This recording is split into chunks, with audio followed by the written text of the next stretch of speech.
جن کو اس حوالے سے کوئی سوال ہو کہ مسجد میں ہم یہ جمعہ کا بیان اور اس کے علاوہ درس و بیان کو ریکارڈ کیوں کرتے ہیں، کسی کو اگر اس پر کوئی اشکال ہو، کوئی شبہ ہو، تو بجائے اس کے کہ وہ کسی دوسرے کے ساتھ باتیں کر کے یا چغلیاں کر کے غیبت کر کے گناہ کمائے،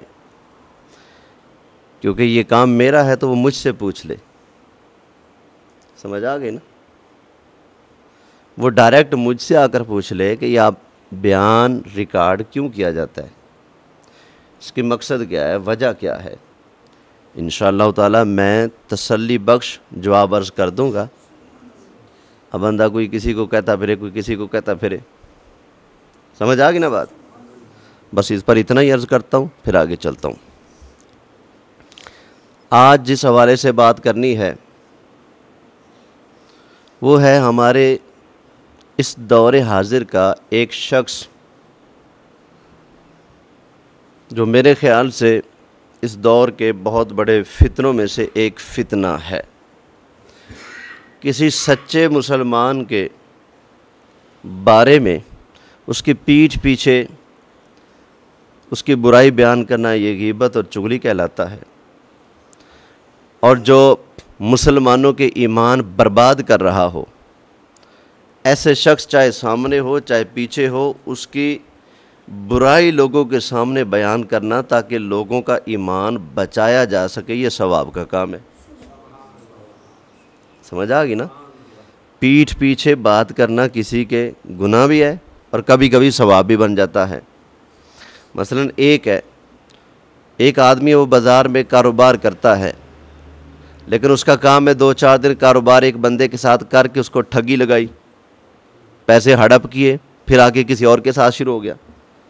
2-4 دن کاروبار کر کے اس کا اعتماد جیت لیا، پھر اس کو ٹھگی لگائی، اس کا پیسہ مال ہڑپ کر کے پھر کسی تیسرے کے ساتھ کاروبار شروع کر دیا۔ جس آدمی کی یہ روٹین ہو، شریعت تو کہتی ہے کہ غیبت نہیں کرنی چاہیے، چغلی نہیں کرنی چاہیے، لیکن جہاں پر دوسرے مسلمان کا مال ضائع ہو رہا ہو، مسلمان کو دھوکہ دیا جا رہا ہو، تو شریعت یہ کہتی ہے کہ اب بول، اب لوگوں کو بتا کہ یہ شخص کاروبار کے اندر ڈنڈی مارتا ہے، یہ شخص ٹھگی لگاتا ہے، فراڈ کرتا ہے، دوسروں کے مال کو ناجائز طور پر کھا جاتا ہے۔ تو اب اسی بندے کے بارے میں لوگوں کو آگاہ کرنا کہ یہ تمہارا مال ضائع کر دے گا، دھوکہ کرے گا، فراڈ کرے گا تمہارے ساتھ، اب یہ بتانا ثواب بن جاتا ہے۔ تو پتہ چلا کہ کسی شخص کی ضرورتاً خامیاں بیان کرنا کہ لوگ اس کے شر سے، اس کے فتنے سے بچ سکیں، یہ جائز ہو جاتا ہے۔ سمجھ آ گئی نا یہ بات؟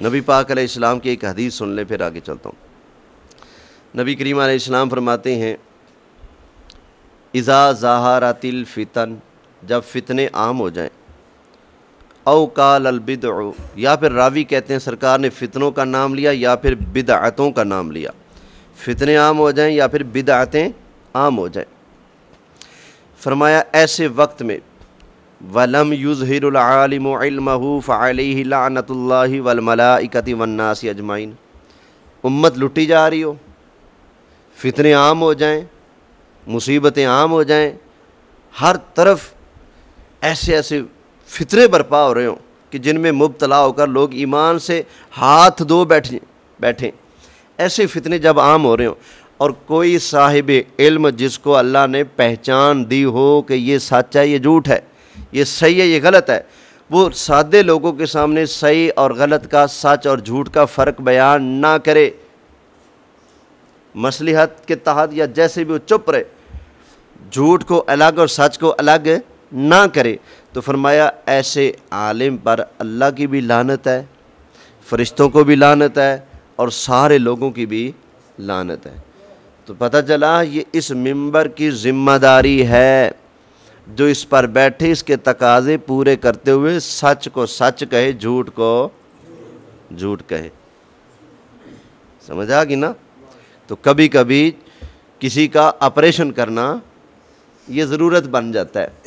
کبھی کبھی کسی شخص کا اندر پیٹا کھول کر رکھ دینا لوگوں کے سامنے یہ ضرورت بن جاتا ہے, ثواب بن جاتا ہے, تاکہ لوگ اس کے شر سے بچ سکے.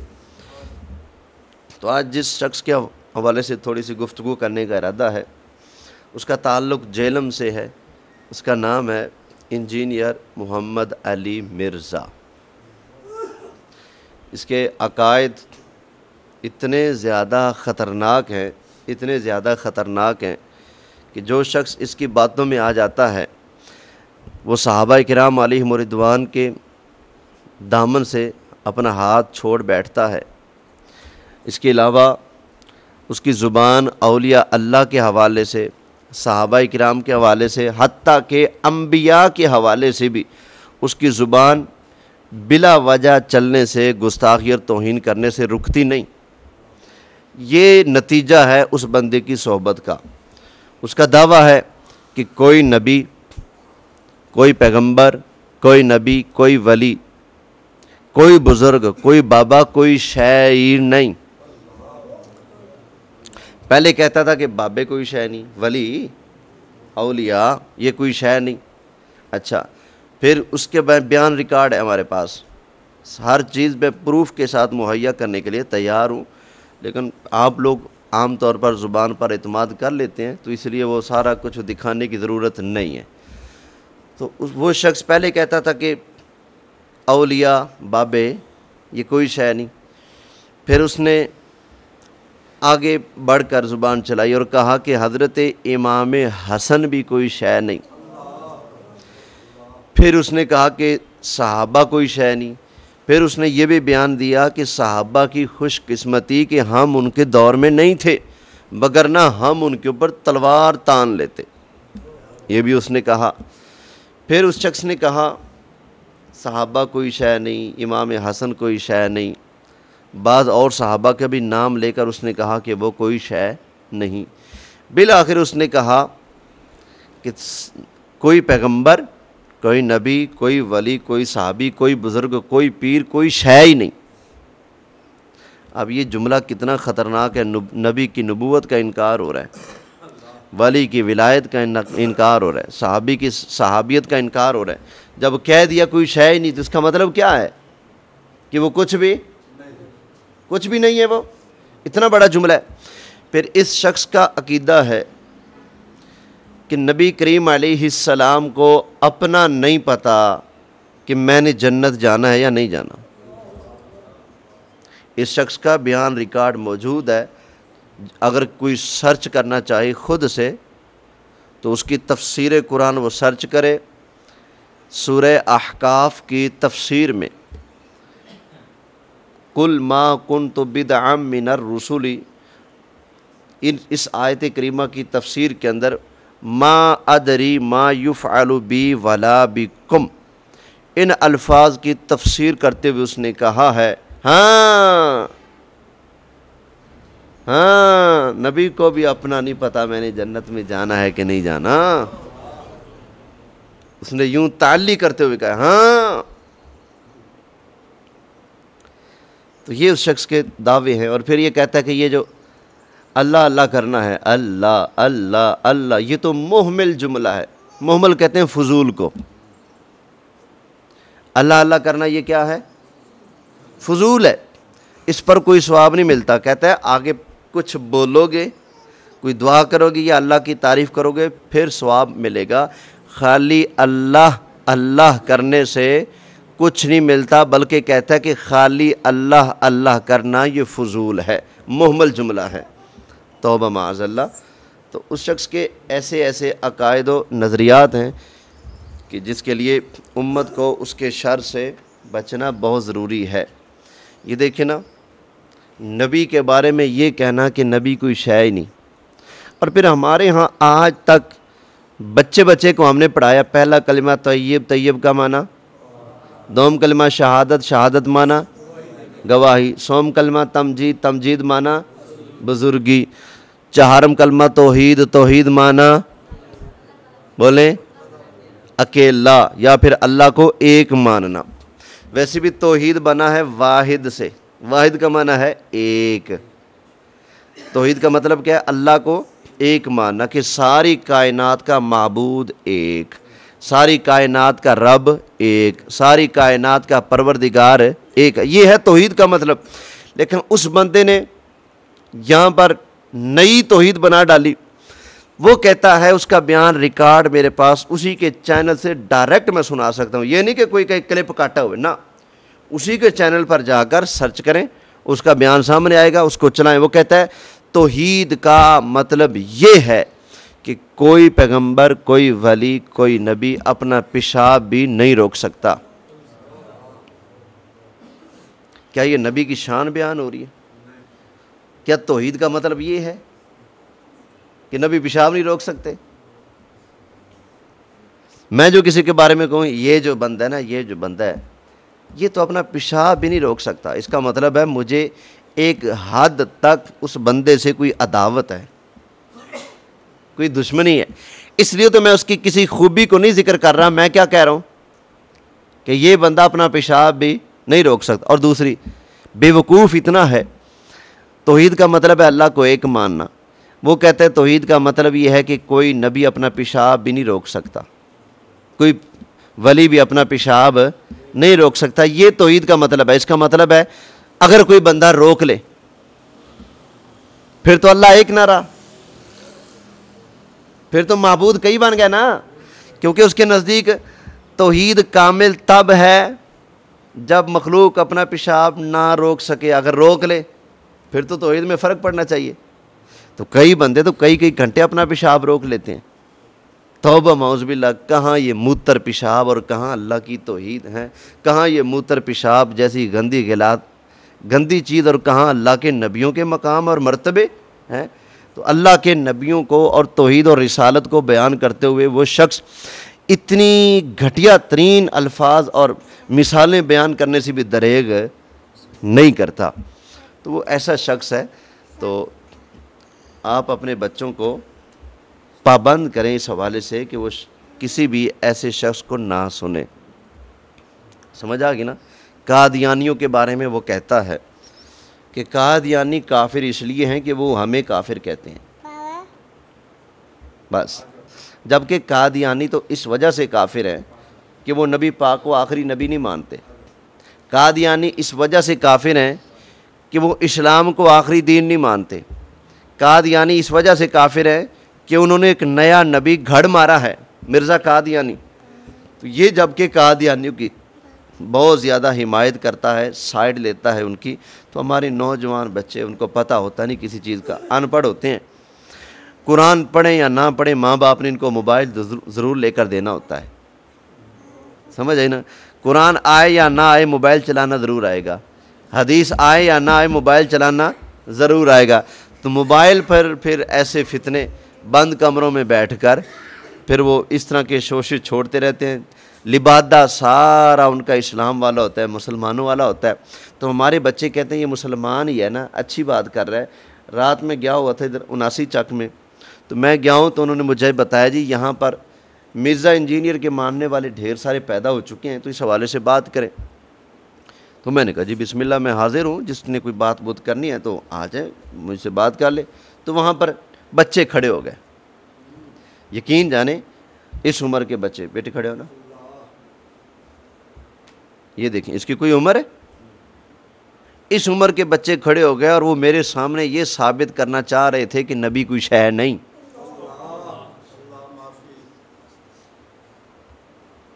سمجھ آئی نا؟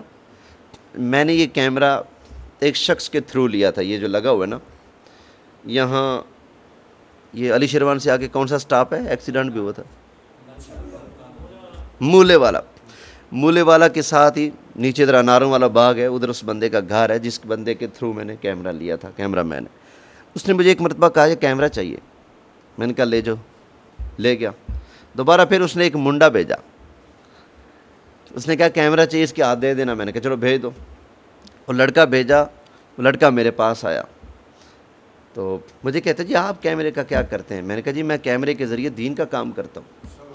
میں شریعت کا پیغام، سنیت کا پیغام، حضور کی محبت کا پیغام دنیا بھر میں پہنچانے کے لیے اس کو استعمال کرتا ہوں۔ کہتے ہیں آپ یوٹیوب پہ کام کرتے ہیں؟ میں نے کہا جی۔ کہتے ہیں جی آپ بتائیں نام کیا ہے؟ میں نے نام بتایا، اس نے فوراً سرچ ماری، اوپر ویڈیو آئی پڑی تھی سب سے پہلے، مرزا انجینئر کا ایک فالوور آیا تھا میرے پاس اور وہ اوٹ پٹانگ قسم کے سوالات کر رہا تھا، زبان درازیاں کر رہا تھا، میں اس کو جواب دے کر اس کو مطمئن کرنے کی کوشش میں لگا ہوا تھا۔ تو کہتے ہیں آپ ان لوگوں سے بھی بات کرتے ہیں، ان کو نہیں مانتے؟ میں نے کہا جی میں اس کو کیسے مانوں جو کہتا ہے نبی کوئی شے نہیں؟ تو اس نے مجھے کہا کہ بات اس نے ٹھیک کی ہے، نبیوں کی کیا ویلیو ہے؟ ویلیو تو ساری اللہ کی ہے، نبی کوئی شے نہیں کہتا ہے۔ میں نے کہا چل پھٹا کھا جا، تجھے کوئی کیمرہ نہیں ملے گا، چل دفع ہو جا۔ میں نے کہا ہم تو ایسے خبیث کو منہ لگانا پسند نہ کریں ہیں جو نبی پاک علیہ الصلوۃ والسلام کے بارے میں کوئی مندہ لفظ بولے۔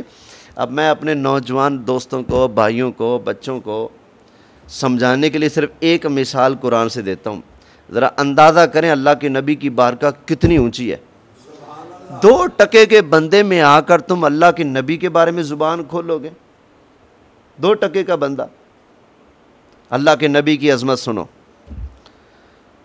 نبی پاک علیہ الصلوۃ والسلام ایک مرتبہ کسی سفر میں تھے، سرکار دو عالم صلی اللہ علیہ وسلم کی اونٹنی مبارک جو تھی وہ گم ہو گئی۔ حضور علیہ السلام نے صحابہ سے فرمایا کہ چلو اونٹنی تلاش کرو۔ صحابہ کرام نے اونٹنی کو تلاش کرنا شروع کر دیا۔ تو منافق اسلام کے لباس میں مسلمانوں کے اندر گھسے رہتے تھے اندر سے وہ کافر۔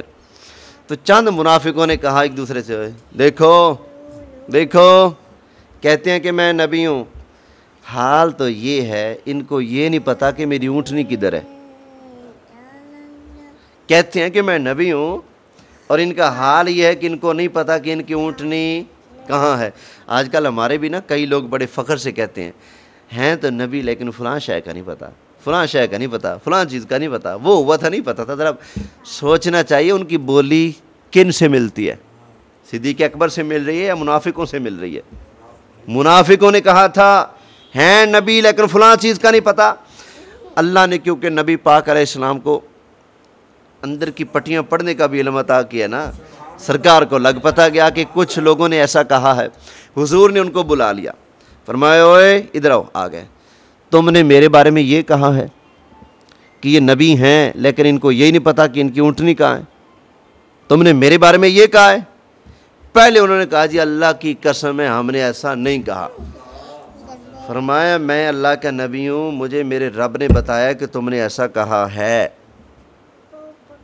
تم نے کہا ہے ایسا۔ اب وہ کہنے لگے او جی ہم تو مذاق کر رہے تھے، ہم تو کھیل رہے تھے، ہم تو ایسے باتوں میں کہہ رہے تھے، ہمارا عقیدہ نہیں، ہم تو بس ایسے باتوں میں مذاق میں کہہ رہے تھے، ہم تو آپ کی شان کو مانتے ہیں۔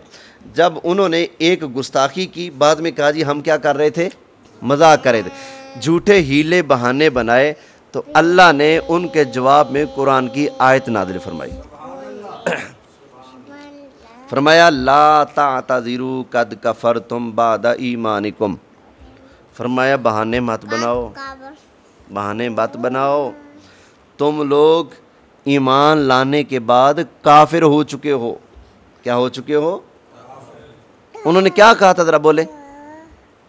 ہیں نبی لیکن اونٹنی کا پتہ، نبی ماننا، نبی مان رہے تھے لیکن نبی کی ایک صفت جو علم ہے نا، اس صفت میں شک کر رہے تھے، کہہ رہے تھے نبی تو ہیں لیکن یہ کیسے نبی ہیں جن کو اپنی اونٹنی کا پتہ نہیں۔ پھر بہانے بنائے، نہیں جی ہم مذاق کر رہے تھے۔ اللہ فرماتا ہے بہانے مت بناؤ، لا تعتذروا، بہانے مت بناؤ، قد کفرتم بعد ایمانکم، تم ایمان کے بعد کافر ہو چکے ہو جاتا ہے نا۔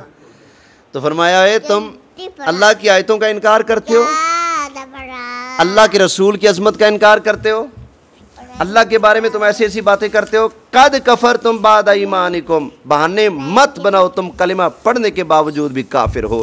جو اتنا کہے کہ ہیں نبی اونٹنی کا نہیں پتا، اللہ فرماتا ہے تم کافر ہو، بہانے مت بناؤ۔ تو جو سرے سے بالکل انکار کر دے کہ نبی کوئی شے ہی نہیں، بتائیں اس کا کیا بنے گا؟ کتنی بڑی بات کر رہے ہیں نا کہ نبی کوئی شے ہے ہی نہیں، اس نے تو نبوت کو، رسالت کو، نبی کی عظمت کو، ہر چیزوں کو اس نے ختم کر کے رکھ دیا. تو کتنی خطرناک بولی ہے یہ جملہ. اچھا یہ جملہ ان کی زبانی پر ایسے پکا ہوتا ہے جیسے 1 دونی 2 دونی 2 دونی 4 ہوتا ہے, ایسے پکا ہوتا ہے. کچی عمروں کے نوجوان اس کی میٹھی میٹھی باتیں سن کر گمراہ ہو رہے ہیں اور نتیجہ یہ نکل رہا ہے. اچھا وہ بندہ کہہ رہا تھا, بیٹے چپ کرو, کہہ رہا تھا کہ ہم نبی پاک صلی اللہ علیہ وآلہ وسلم سے اتنی محبت کرتے ہیں, اگر کوئی بندہ ہمیں کہے کہ 1 کروڑ روپیہ لے لو اور نبی پاک کو گالی نکالو, ہم 1 کروڑ روپیہ نہیں لیں گے, ہم نبی پاک کو گالی نہیں دیں گے, 1 کروڑ روپے کے چکر میں ہم نبی کی توہین اور گستاخی نہیں کریں گے. اس نے یہ کہا.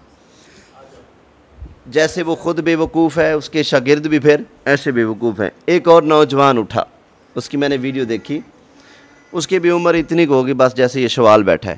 اس نے جی کیمرہ پکڑا, مائک پکڑا, بازار میں چلا گیا. اماں جی تونوں میں 1 لاکھ روپیہ دینا, اپنے نبی نو ایک گال کٹ دیو. یہ اس کی تعلیمات کا یہ نتیجہ نکل رہا ہے. اماں جی 1 لاکھ روپے دیتا ہوں, اپنے نبی کو گالی نکال. اماں نے کہا نا نا, 1 لاکھ روپے میں دھکا مارا, میں اپنی نبی نو گال کیوں کٹا. اب وہ دوسرا مرتبہ پھر بولتا ہے, کہتے ہیں اماں تو 2 لاکھ لے لے, اپنے نبی نو صرف 1 گال کٹ دے, 1 گال. اب بتائیں کیا کسی مسلمان کے لیے جائز ہے ایسا کہنا؟ ہاں جی, کسی کو دعوت دینا کہ اپنے نبی کو گالی نکالو, اوپر سے لالچ دینا, کیا اس سے بڑی کوئی گستاخی ہوگی نبی کی؟ بولیں. تو ایسے لوگوں کی تربیت کا اور ان کی صحبت کا نتیجہ یہ ہے کہ وہ لوگوں کو کہہ رہا ہے کہ آپ کو میں پیسے دوں گا, اماں جی آپ ایسا کریں. تو اس لیے میرے دوستو, آپ اپنے بچوں کو ایسے لوگوں کی شر سے بچائیں. وعلیکم موبائل نمبر دے دیجیے. خیریت تو ہے بس پھر میں آپ سے کانٹیکٹ کر لوں گا کہ مناسب نہیں ہے. میں سوال جو مسافر میں سفر میں ویسے سوال پوچھنا یا مرزا کے حوالے سے کوئی بات؟ مرزا کے حوالے سے. مرزا کے آپ مطلب فالوور ہیں یا؟ نہیں, میں اسی کے عقائد کو, جیسے کہ ہمارے تمام علماء کرام اتنے متفق ہو کہ پھر اس کافر کو کوئی حملہ آور کے اس کے مطلب اس کو آپ رد کرتے ہیں. تو ٹھیک, بسم اللہ لیجیے. 0300 پورا. میرے تو اپنے گھر کے مسلک کی وجہ سے میں بیچ چکا ہوں. ہاں جی, 414 77 82. یہ میرا نمبر ہے جی ذاتی, جب آپ کا دل کرے آپ رابطہ کر سکتے ہیں, انشاءاللہ میں حاضر ہوں. 77 82. ہاں جی 414 77 82. جی جزاک اللہ. وعلیکم السلام. السلام علیکم. وعلیکم السلام. اچھا, سچے اور جھوٹے کا ایک مین فرق یہ ہوتا ہے, جو سچا ہوتا ہے نا وہ ہر جگہ اپنی سچائی کا جھنڈا گاڑنے کے لیے تیار ہوتا ہے. ٹھیک ہے نا, سچا ہر جگہ تیار ہوتا ہے.